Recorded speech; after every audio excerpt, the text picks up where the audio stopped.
Il-Partit Laburista tilef il-maġġoranza assoluta bid-distak bejn iż-żewġ partiti jinżel għal ftit aktar minn 8400 vot u issa Abela u sħabu jippruvaw jaraw x'mar żmerċ bil-pressjoni fuqu tkompli tiżdied.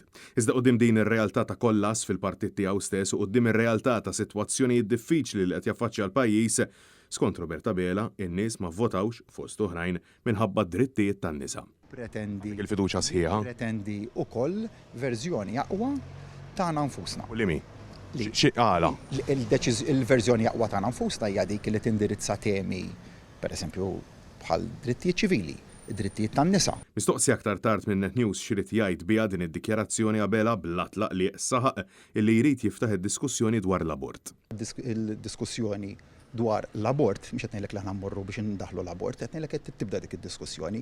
Dal-pajjiż beża' wisq, għal wisq żmien milli dik id-diskussjoni mexxija b'mod matur meta nafu għandek realtà ta' mijiet ta' persuni li qed jikkommettu abort u nikkriminalizzaw. Tipprova żid tivvoti bil-abort. Biex nifhem. Jien dejjem fimt, biex kwistjoni ta' voti.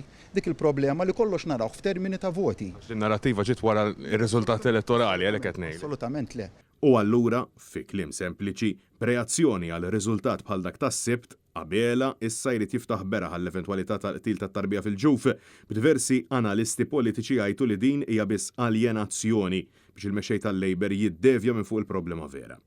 Intant minkejja li tilef siġġu l-maġġoranza fawdex u l-maġġoranza assoluta Abela tibqa' jinsisti li dan kien mandat sod min-naħa tal-poplu, iżda jidher illi Abela qed jibża jieħu vot ta' fiduċja fil-grupp parlamentari tiegħu. Fuq ir-rebħa tajjeb illi ngħidu li meta l-Partit Nazzjonalista rebaħ elezzjoni Taħseb li hija rebħa soda. Permettili meta l-Partit Nazzjonalista rebaħ elezzjoni. Għax tlift il-maġġoranza assoluta. B'1500 vot, reazzjoni tal-Prim Ministru ta' dakinhar meta kien jitħaddet kienet li sabazzi u jgħid li huwa l-Prim Ministru. Inti tlabt Prim Ministru permettili, inti tlabt mandat sod. Da mandat sod? Huwa mandat li jikkostitwixxi rebħa ċara. Mistoqsi u x'lest jieħu vot ta' fiduċja anke fl-eventwalità ta' riżultat ħażin fl-elezzjonijiet tal-Kunsilli Lokali, Abela baqa' jsabbat saqajh u jgħid li l-vot ta' fiduċja jagħtih l-elettorat biża' ċara li xi ħadd minn ta' madwaru jista' jitradih.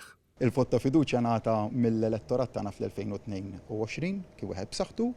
Is-sibt li għadda reġa' kien hemm rebħa favur il-Partit Laburista b'messaġġ ċar magħha. Sejġi ma li kellek tieħu vot ta' fiduċja peress li rbatta mal-fiduċja u mal-mandat fl-aħħar ġimagħtejn. Il-fiduċja tal-poplu tagħna hija waħda ċara reġa' tiġi riflessa nhar is-sibt, però daqskemm il-poplu tenna l-fiduċja tiegħu fil-Partit Laburista illi jista' joffri s-soluzzjonijiet tal-isfidi li ngħaddu minnhom, daqstant ieħor wara li jrid verżjoni aqwa tagħna nfusna dik li ddiskutejna llejla kif aħna rridu nibqgħu dejjem nirreaġixxu.